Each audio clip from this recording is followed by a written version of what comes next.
वर्ष आम कौन चोरी करतलु आम बाड़ेतलु आम तुम घरे पशिलु आमर कहीं हेनी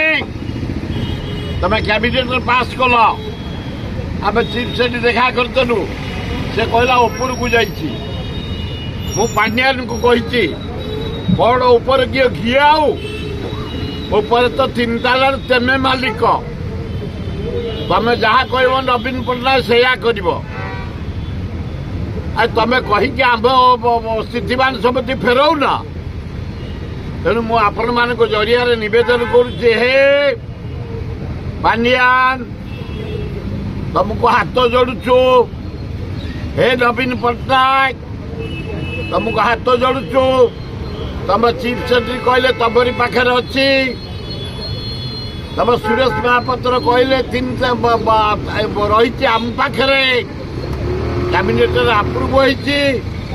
आमको यही सप्ताह जो 33टा गाँ स्थितिवान सम्पत्ति जगन्नाथ ना फेर दिंतु ता नहले आमर मीटिंग होता पर दिन आमर जो आवाहक कोई सुबुद्धि अच्छा नेतृत्व में 20,000 लोक आसी आम विधानसभा सेक्रेटेरिएट घेराव कर